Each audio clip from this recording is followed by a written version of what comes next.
Hey guys, this is the latest episode in the series that I'm calling Freedom of Choice 2024, in which I am going into a bit of detail and doing a bit of a deep dive into each of the presidential candidates in the 2024 presidential election.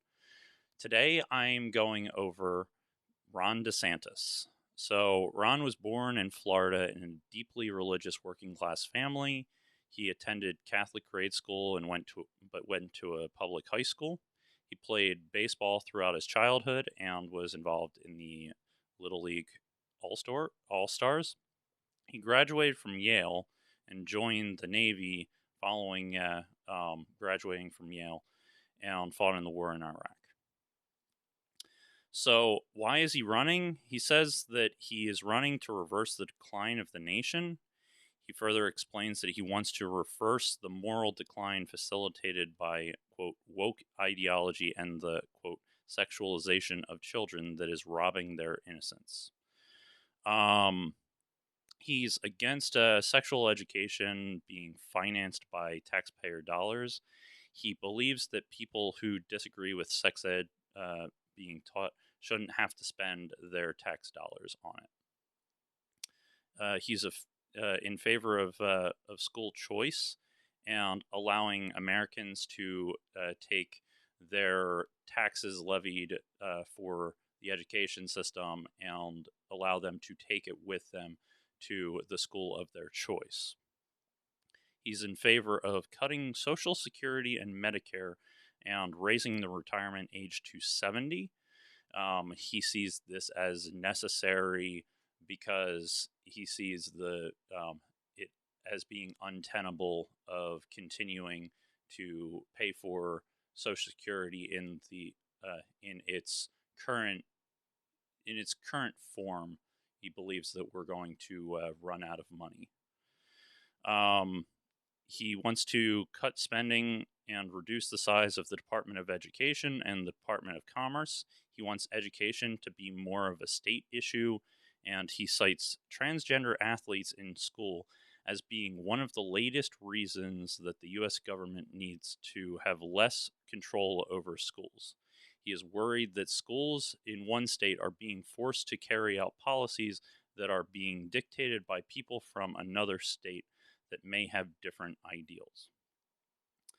Um, he also wants to reduce the number of bureaucrats and make government departments start each year with a zero budget and force them to make the case for their needs and their budget throughout the year. He's against transitioning to a national digital currency because he sees it as being a way for the U.S. government to have more visibility over your transactions. He's against any drug legalization or decriminalization because he sees the rise of fentanyl as proving that we need to go harder against drugs. He wants to build a border wall and continue the Remain in Mexico policy. He wants to end chain migration, where someone comes in and brings their extended family. And he wants the immigration policy to be centered around a skills based merit system.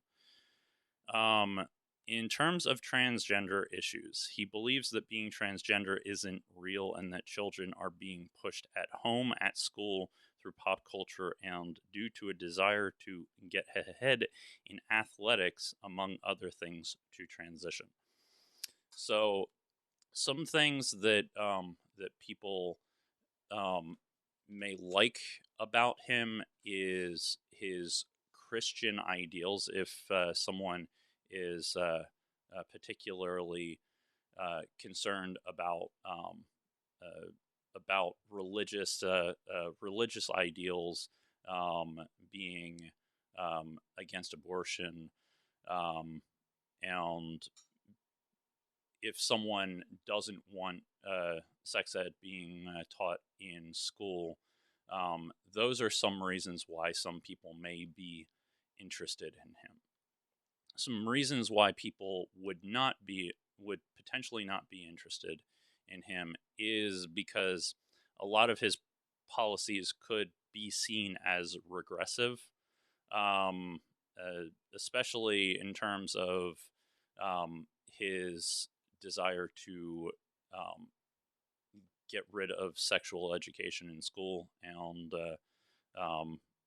also his willingness to cut Social Security and Medicare, among other things. So that, in a nutshell, is Ron DeSantis. And let me know what you think in the comments. Are you for Ron DeSantis? Are you against Ron DeSantis? While you're at it, if you liked this video, like and subscribe. And until then, take it easy.